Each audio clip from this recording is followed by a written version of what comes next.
Hello everyone, my name is Jill, this is Sherman, and welcome to our channel. Hi Sherman. Hi Sherman. As some of you know, I've had Sherman now for 2 to 3 months, so I think that makes me qualified to make a betta fish care guide.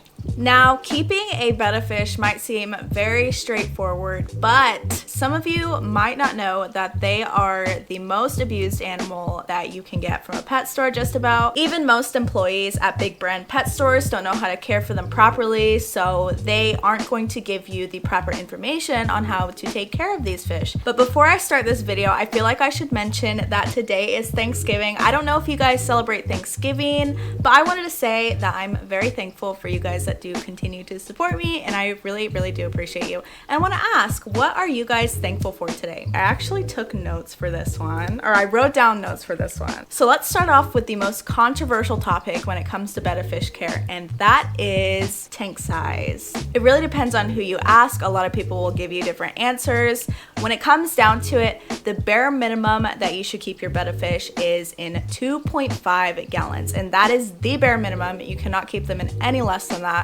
If you go to pet stores, you might find dedicated betta fish bowls or little tiny homes that are even less than that, but they are not proper for betta fish, unfortunately. I have my betta fish in a 5 gallon. He is thriving, he loves it in there. A lot of people also keep their betta fish in 10 gallons, which is even better.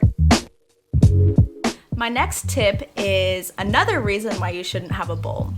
So betta fish are jumpers. They will jump out of their aquariums when they feel like it, so you are going to want a lid for your fish tank.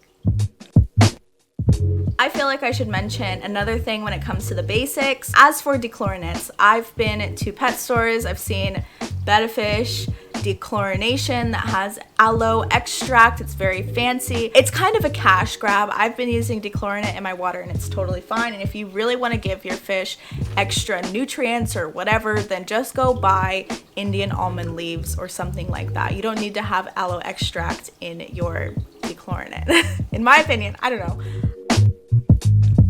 Betta fish also require warmer waters. They are tropical fish, so they prefer water temperatures from 76 degrees Fahrenheit to 82 degrees Fahrenheit. That is a loud truck that just passed by my house. I know a lot of places you would need a water heater.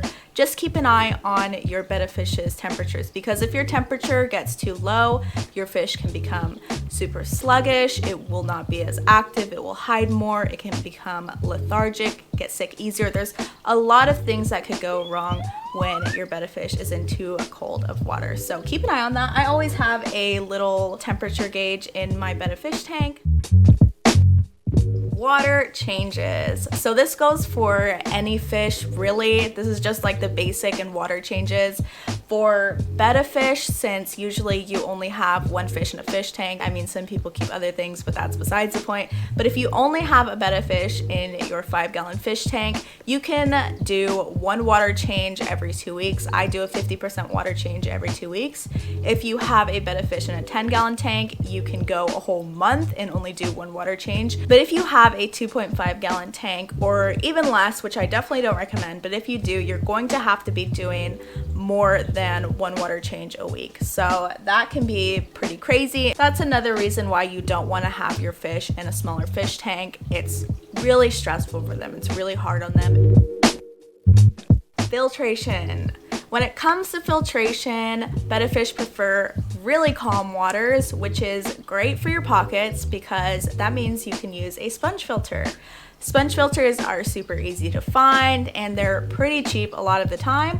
I think the one that I'm using right now, it was like $7. You can buy hang-on back filters for a lot more than that. But if you do have a hang-on back filter, I definitely recommend that you keep it on the lowest water pressure just so the water is more calm. You don't want your betta fish's fins to be caught in the turbulence of the water. This is going to be my last and final tip of this video. I know this video has been really long. Thank you guys so much if you're sticking in with me. I'm sorry if I'm very boring. Feeding your betta fish. So I would recommend that you buy an actual dedicated betta fish pellet just because that will probably have all the nutrition that your betta fish could need. When you have that down, then throw in a few snacks. If you have freeze-dried black worms, Sherman absolutely loves them. If you have frozen bloodworms, Sherman absolutely loves them. If you have live baby brine shrimp, he absolutely loves them. In saying that, they can truly eat a lot, and if they eat too much, they can become sick, they can become bloated. So keep an eye out on how much you're actually feeding them. On my fish pellets, it says that you should feed them enough that they can eat in the first 2 minutes. I would say feed your betta fish as much as it can eat in 1 minute. And I actually feed my fish 2 times a day, so that kind of evens itself out.